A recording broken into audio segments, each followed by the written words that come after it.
ये सवाल एकदम सीधा आपसे पूछ लेता हूँ, क्या स्वीटी छाबड़ा ने भोजपुरी फिल्म इंडस्ट्री को अलविदा कह दिया है? ओह गॉड ये बड़ा डेंजर सवाल है। मैंने भोजपुरी इंडस्ट्री को अलविदा नहीं कहा, मेरा कोई स्टेटमेंट अभी तक नहीं आया। हाँ, ये मैं कह सकती हूँ, मुझे अभी तक कोई अच्छे सब्जेक्ट नहीं मिले हैं और जो डायरेक्टर्स हैं शायद उनको मैं समझ में नहीं आती है, उनको लगता है कि इसके लिए कुछ डिफरेंट कैरेक्टर्स लिखने पड़ेंगे या कुछ, तो वो चीज़ें मेरे को लग रहा है अभी तक नहीं हुई हैं। तो डायरेक्टर्स भी थोड़ा सोचते होंगे लेने के लिए कि सारे कर चुकी है कैरेक्टर, कुछ नया क्या दें, और मैं भी नया चाह रही थी क्या मिलेगा। तो इस वजह कुछ नहीं है। ये ज़रूरी नहीं कि मैं कंटिन्यू काम ही करती हूँ, बहुत काम मैंने कर लिया इस बीच, थोड़े टाइम का मैंने ब्रेक ज़रूर लिया, मगर उस बीच में कुछ और काम कर रही थी। अब सोचिए ना, वो काम करते करते उसका रिजल्ट भी तो आप देख रहे हो कि आज एक बहुत ही बड़े लेवल पे एक बहुत ही हिंदी का बहुत बड़ा सॉन्ग जिसे हमने बड़ी मेहनत से बनाया और आप लोगों के सामने प्रेजेंट किया। तो ये उसी का नतीजा, जो ब्रेक लिया था तो सोचा क्यों ना फिर थोड़ा ब्रेक ले लेके आएंगे तो थोड़ा आप लोगों को भी देखने मज़ा आएगा। चलिए, मुझे लगा कि बहुत इम्प्रूवमेंट्स हो रहा है हमारी फिल्मों में। अभी रिसेंट भी एक फिल्म का मैंने ट्रेलर देखा था, रंग दे बसंती का, रिसेंटली SRK जी का था, रोशन जी की फिल्म। रोशन जी का, जी SRK म्यूजिक का, रोशन जी की फिल्म का वो ट्रेलर मुझे थोड़ा सा कैची लगा। टीजर था, और वो टीजर था, हाँ सॉरी, ट्रेलर नहीं टीजर था, वो मुझे कैची लगा और वो डिफरेंट था। तो मुझे उससे ऐसा लग रहा है कि कुछ सब्जेक्ट्स चेंज होके बन रहे हैं, मेकिंग में लोग थोड़ा डिफरेंट चीज़ें कर रहे हैं और एक्टर भी चाहते हैं कि कुछ उन्हें डिफरेंट करने का मौका मिले, तो वो भी ट्राई कर रहे हैं। मुझे लगता है कि कुछ ना कुछ चेंज तो आया है। बोलिए खेसारी जी के साथ कब काम कर रही हैं आप, कभी वापस फिल्मों में आ रही हैं, हम आपको देखना चाहते हैं, हम आपके बहुत बड़े फ़ैन हैं, हम आपको वापस स्क्रीन पे देखना चाहते हैं। तो मैं उनको है ना बोलती हूँ कि थोड़ा इंतज़ार करिए, तो फिर वापस से वो बोलते कब आ रहा है, मैंने वेट, मैं आऊँगी जल्दी। और जब मैं बोलते हैं कि आप कुछ कर रहे हो, मैंने कहा तो मैडम कब रिलीज़ होगा, मैं बोलती हूँ थोड़ा सा इंतज़ार करो। लोगों को थैंक यू कि आप लोगों ने अपना कीमती समय मुझे दिया, क्योंकि अभी बहुत जो माहौल चल रहा है उसमें सभी आप लोग भी बहुत ज़्यादा बिजी हैं, मुझे पता है, आप लोग को बहुत जगह जाना भी होता है। और इसी बीच क्योंकि मेरा जन्मदिन भी आ गया और मेरा खुद का गाना भी जय सिया राम जो है लॉन्च हुआ है और आप लोग का ढेर सारा प्यार मिला मुझे, उसके लिए बहुत बहुत थैंक यू। स्वीटी मैडम, क्या कहना चाहती हैं गाने के बारे में? दिल से बोले जय सिया राम, दिल बोले जय सिया राम, कैसा गाना है ये गाना? तो आपको नाम से समझ में आ रहा होगा, दिल सिया राम बोले राम जी को डेडिकेटेड है, लेकिन इसमें कुछ ऐसा ट्विस्ट है और ऐसी चीज़ें हैं जो कि बहुत अलग हटके मैंने यूज़ किए। और मोदी जी को ये गाना बहुत पसंद आएगा, क्योंकि मोदी जी के लिए कोई गाना नहीं गा रहा था, तो मैंने सोचा क्यों ना कि कुछ चीज़ें जो उनके लिए सच में उन्होंने की हैं वो मेरे दिल से निकली है इस गाने में। तो दिल सिया राम आप लोग ज़रूर देखिएगा, तो उसमें आपको पता चलेगा कि क्या मेरे दिल से निकला है। ये गाना अपने आप में बहुत अलग है और यूथ के लिए बना है गाना। मोदी जी को आपने स्पेशली ये गाना जो है उन्हें मेंशन किया है इस गाने में। बीजेपी ज्वाइन करने वाली है, बीजेपी के लिए चुनाव लड़ने वाली है क्या स्वीटी छाबड़ा?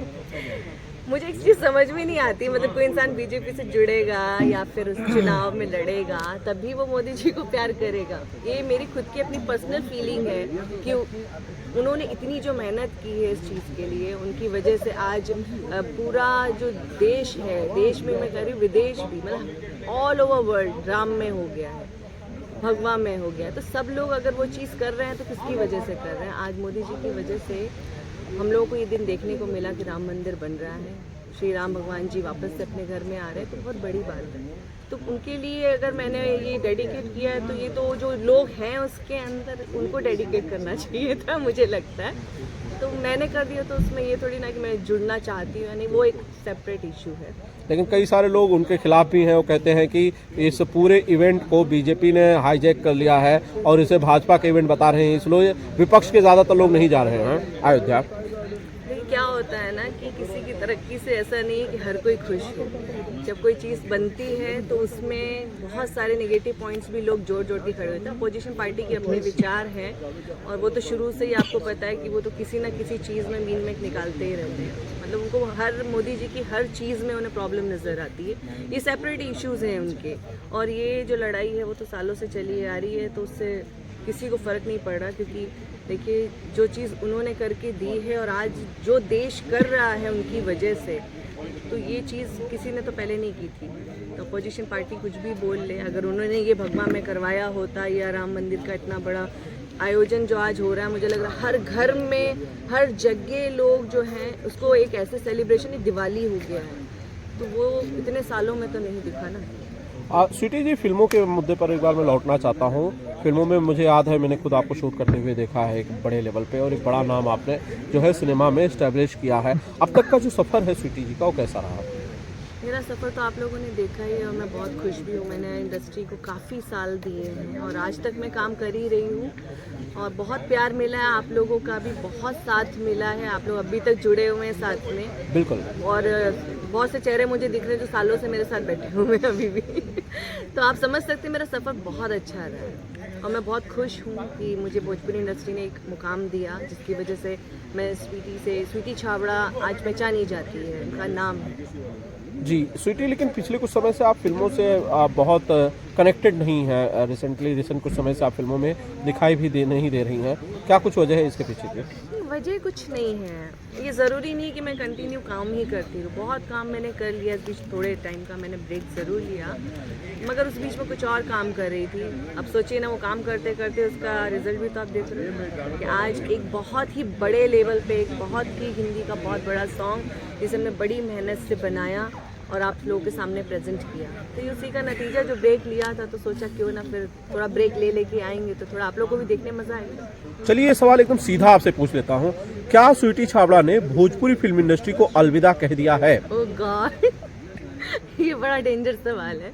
मैंने भोजपुरी इंडस्ट्री को अलविदा नहीं कहा, मेरा कोई स्टेटमेंट अभी तक नहीं आया। हाँ, ये मैं कह सकती हूँ मुझे अभी तक कोई अच्छे सब्जेक्ट नहीं मिले और जो डायरेक्टर्स हैं शायद उनको मैं समझ में नहीं आती है, उनको लगता है कि इसके लिए कुछ डिफरेंट कैरेक्टर्स लिखने पड़ेंगे या कुछ, तो वो चीज़ें मेरे को लग रहा है अभी तक नहीं हुई हैं। तो डायरेक्टर्स भी थोड़ा सोचते होंगे लेने के लिए कि सारे कर चुके हैं कैरेक्टर, कुछ नया क्या दें, और मैं भी नया चाह रही थी क्या मिलेगा, तो इससे सोचा थोड़ा ब्रेक ले लें। मगर मैंने अलविदा नहीं कहा है, मैं फिर से आ गई हूँ इंडस्ट्री में और अब कंटिन्यू काम करूँगी, कुछ अच्छी अच्छी चीज़ें लेकर आऊँगी। नहीं, जैसे आपने गाना भी किया तो बड़े स्केल का गाना किया जय सिया राम जो की, और उसे आपने हिंदी में किया। आप चाहती तो उसे भोजपुरी में भी कर सकती थी, तो कहीं एक बार फिर से आप बॉलीवुड की तरफ तो रुख नहीं कर रही हैं, भोजपुरी को अलविदा कह के?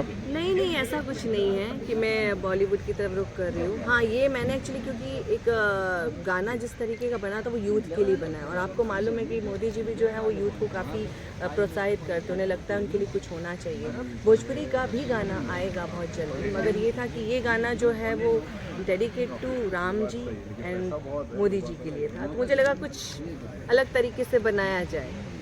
फ्लेवर लेकिन आपने देखा होगा उसमें मिक्स फ्लेवर्स है, ऐसा नहीं है। और हमारे जो बिगनिंग है आप लोगों ने देखी होगी, बहुत प्यार मिल रहा है गाने को, क्योंकि इसमें हम लोगों ने प्रेजेंट किया है कि हम कहाँ शूट कर रहे हैं। हमने वो लोकेशंस जो दिखाई है कि मालदीव्स में जाने की ज़रूरत नहीं, हमारा लक्षद्वीप भी बहुत खूबसूरत है, वहाँ पर राम में वहाँ पर भी लोग हैं, वहाँ पे भी ऐसी पार्टी हो सकती है। ज़रूरी नहीं है कि जो पार्टीज़ होती हैं वो अलग तरीके की हैं, तो देखिए राम में वाली पार्टी भी हो सकती है जहाँ पे लोग श्री राम के नारे लगाते हैं। ऐसे डीजे सॉन्ग्स भी तो आने चाहिए ना। तो आप भी लक्षद्वीप को प्रमोट कर रही हैं? ऑफ कोर्स, क्यों नहीं करेंगे, मैटर करता है। जी अभी तो बीच किनारा बैठे हुए हैं आप। स्वीटी जी एक सवाल आपसे ऐसा है जाने से पहले कि इतनी सारी फिल्में आपने की, अब भोजपुरी की, अब भोजपुरी फिल्मों में जो है अच्छी अच्छी फिल्में और बढ़िया बजट की जो है फिल्में, बड़ी बड़ी फिल्में बन रही हैं। रिसेंट की कोई फिल्म जो आपको लगा हो कि बहुत बढ़िया बनी हो, जिसे स्वीटी छाबड़ा ने देखा या जिनको लगता है कि भाई ऐसी फिल्में बननी चाहिए और ऐसी फिल्म का मैं हिस्सा हो सकती हूँ? अभी बहुत सारी फिल्में आई हैं जो मैंने देखी हैं, मुझे लगा कि बहुत इम्प्रूवमेंट्स हो रहा है हमारी। सनी लाल यादव में कोई चेंज आया हुआ है? मुझे याद है जब आप लोग होगी प्यार की जीत शूट कर रहे थे, पप्पू भैया कोरियोग्राफर थे, होटलाली से रोटी भोर के गाना शूट हो रहा था, मैं था वहाँ पे, वो आपके पुराने हीरो हैं, कुछ बदले हैं वो? बदलाव तो कुछ ऐसा नहीं आया, हम लोग टच में भी हैं, लेकिन क्या सब अपनी अपनी लाइफ में भी बिजी हैं, अपने अपने काम कर रहे हैं। वो ज़्यादातर भोजपुरी भी कर रहे हैं, मैंने थोड़ा सा ब्रेक ले लिया था। हाँ, लेकिन ऑडियंस चाहती है कि हम साथ में काम करें फिर हाँ। से, वो चाहते हैं पार्ट 2 भी बनाएं हम होगी प्यार की जीत का। और बहुत मुझे जो फैंस बोलते हैं आप दोनों साथ में आइए, एंड होप सो कि हम फिर साथ में काम कर पाएँ। तो उम्मीद तो है, बदले तो कोई नहीं है, देखो बदल तो कोई भी नहीं है सवाल यही था मेरा आपसे, सवाल यही था, कनेक्टिंग सवाल यही था स्वीटी जी कि फैंस आपको चाह रहे हैं, जरूर मुझे इस बात का भरोसा है कि लोग आपको मैसेज करते होंगे सोशल मीडिया पे या जहां मिलते होंगे, आपको पूछते होंगे कि भैया आप फिल्मों में कब आ रही हैं या खेसारी लाल यादव के साथ आपकी वापसी कब हो रही है फिल्मों में, आप उन्हें कैसे जवाब देती हैं और वो आपकी बात को कैसे लेते हैं? मैं सच में मतलब मैं क्या कहूँ, मेरे फैंस के अंदर बहुत ज़्यादा पेशेंस है। वो मुझे जब भी मैं कोई पोस्ट करती हूँ मुझे हमेशा बोलते रहते हैं, स्वीटी जी आप खेसारी जी के साथ कब काम कर रही हैं, आप कभी वापस फिल्मों में आ रही हैं, हम आपको देखना चाहते हैं, हम आपके बहुत बड़े फ़ैन हैं, हम आपको वापस स्क्रीन पे देखना चाहते हैं। तो मैं उनको है ना बोलती हूँ कि थोड़ा इंतज़ार करिए, तो फिर वापस से वो बोलते कब आ रहा है, मैंने वेट, मैं आऊँगी जल्दी। और जब मैं बोलते हैं कि आप कुछ कर रहे हो, मैंने कहा तो मैडम कब रिलीज़ होगा, मैं बोलती हूँ थोड़ा सा इंतज़ार करो। तो उनका जो पेशेंस है वो कभी डिसअपॉइंट नहीं हुए और वो पेशेंस के साथ मेरा वेट आज तक कर रहे हैं और उसका ही नतीजा था जो आज मैंने ये चीज़ बनाई।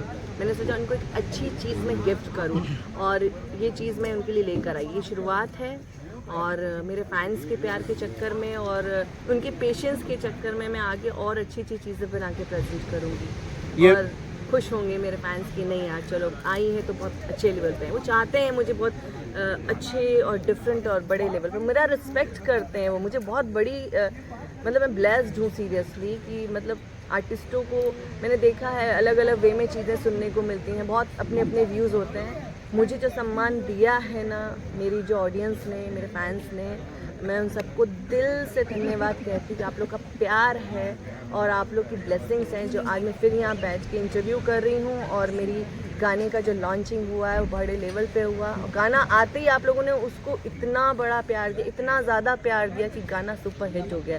तो इसे और सुपर डुपर हिट बनाइए जय श्री राम को, और मैं फिर से ये कहूँगी जय Shri Ram. Thank you sweetie ji, thank you so much और एक बार फिर से जन्मदिन की ढेर सारी शुभकामनाएं और बधाइयाँ। Thank you so much. Thank you.